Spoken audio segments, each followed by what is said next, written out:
எங்கள் ஹஸ்பண்ட் டெத்துக்கு அப்புறம் இங்கே ஜிம்முக்கு வந்தது தான் என்னோடய டேர்னிங் பாயிண்ட்டாக இருந்தது. இல்லாட்டி நான் அவ்வளோ சீக்கிரமாக ஒரு மாதிரி போயிருந்திருப்பேன். மூஞ்சி சிரிப்பே மறந்துருப்போம். பேங்க்கில் ஒர்க் பண்ணிகிட்டு இருந்தேன். அப்புறம் விஆர்எஸ் வாங்கிட்டு வீட்டில் தான் இருந்தேன்.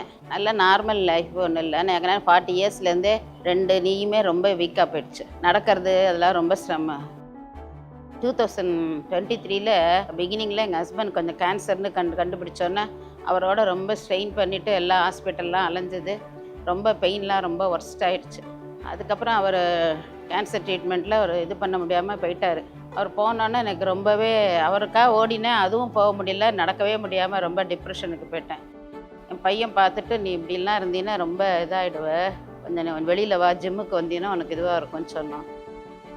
ஸோ என்னோட எக்ஸ்பீரியன்ஸ்லேருந்து நான் எவ்வளோ ஸ்ட்ரெஸ் சுச்சுவேஷனால ஹேண்டில் பண்ணியிருக்கேன். அது காரணம் மெயினாக என்னன்னா அந்த ஒர்க் அவுட்டு, அந்த பீஸ் ஆஃப் மைண்ட், அது கொடுக்குற பீஸ் ஆஃப் மைண்ட், அதே அவங்க எக்ஸ்பீரியன்ஸ் பண்ணணும்னு நினச்சேன். அதே மாதிரி அவங்களுக்கு என்னென்ன இது என்ன பண்ணும், அது என்ன பண்ணும் அவங்களுக்கு தெரியாது, பேசிக்ஸ் கூட தெரியாது. ஸோ ஒரு பர்சனல் ட்ரெயினர் வேணும்னு சொல்லி இங்கே நான் ரொம்ப வருஷமாக வந்துட்டு இருக்கிற ஜிம். ஸோ இங்கே வந்து என்ரோல் பண்ணி விட்டேன்.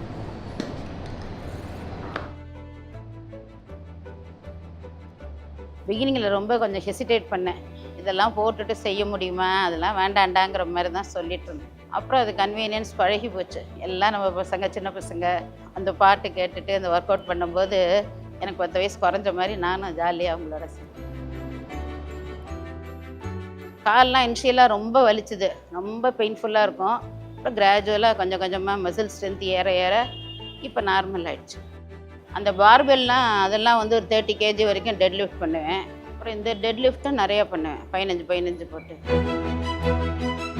எப்படி சொல்கிறதுன்னு தெரியல. நம்ம ரொம்ப வெளியெல்லாம் போக முடியாது, நம்ம இஷ்டத்துக்கு எதுவும் செய்ய முடியாது.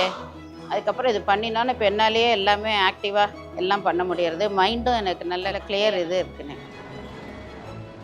இல்லை, நான் ரொம்ப ரெக்கமெண்ட் பண்ணுறேன். எல்லாருமே இது ஒரு அட்வைஸாக எடுத்துகிட்டு, நம்ம எவ்வளவோ ஒவ்வொரு டாக்டர்ட்டையும் போகும்போது ஒவ்வொரு ட்ரீட்மெண்ட்டுக்கும் எவ்வளவோ பைசா கொடுத்தாலும் சைடு எஃபெக்ட் ஏதோ வருது, ஃபாலோ பண்ண முடியல. இது நம்மளுக்கு ரொம்ப பொழுதுபோக்காகவும் இருக்குது, நல்லா இருக்குது. நான் ரொம்ப என்ஜாய் பண்ணுறேன் இந்த இது.